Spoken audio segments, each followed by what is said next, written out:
ආගමික මධ්‍යස්ථාන හරහා විශේෂයෙන් අපේ රටේ බුද්ධ ආගම ප්‍රමුඛ ස්ථානයේ තියෙන්නට ඕන. අනිත් ආගම් ටික ඒ විදිහට තියෙන්න ඕනේ. ඒවට අගෞරවයක් වෙන්න බෑ. ඒ හැම දෙයකින්ම උගන්වන්නේ යහපත. ඒ නිසා විශේෂයෙන් මිනිසාගේ යහපත ඇතිවන විදිහේ වැඩ කටයුතු ටිකක් විශේෂයෙන්ම අපේ ආගමික නායකයින් අතින් සිද්ධ වෙන්නට ඕන දේශපාලකයන් කඩේ නොගොස්. ඒ නිසා බොහොම කරුණාවෙන් මම යෝජනා කරන සියලු දෙනා වහන්සේටම අපේ ස්වාමින් වහන්සේලා හැටියට දේශපාලන පක්ෂවල යන්නේ නැතුව දේශපාලක නායකයින්ගේ න්‍යාය පත්‍රයෙන් ක්‍රියාත්මක කරන්න යන්නේ නැතුව මිනිසුන්ගේ හිත් බිඳවන මිනිසුන්ගේ හිත අවුල් කරන මේ අර නරක වචන පාවිච්චි කරමින් දේශනා සිද්ධ කරන්නේ නැතුව අර එක අරමුණක් යටතේ එක සංඝරාජයන් වහන්සේ නමක් යටතේ මේ සම්මා සම්බුද්ධ ශාසනය ගලාගෙන යාමේ වැඩපිළිවෙලකට අවතීර්ණ වීම ඉතාම සුදුසුයි කියලා මම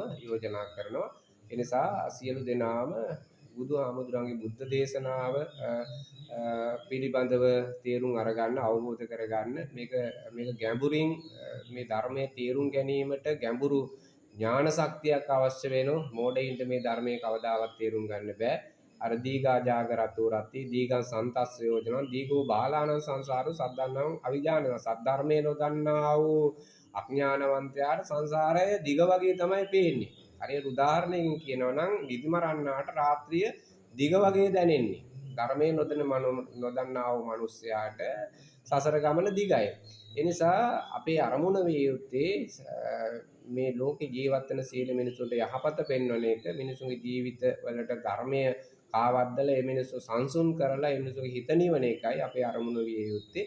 ඒ නිසා සියලු දෙනා වහන්සේම එකතු වෙලා ආගමික නායකයෝ සියලු දෙනාම එකතු වෙලා පක්ෂ දේශපාලනය පැත්තකට දාලා මේ රටේ සෞභාග්‍ය, සදාචාරය, මනුෂ්‍යත්වය ඇතිවන අයුරින් කටයුතු කරන්නට අත්වැල් බැඳ ගන්න කියලා හැමෝටම බොහොම කරුණාවෙන් දයාවෙන් අපි ආරාධනා කරනවා. තෙරුවන් සරණයි.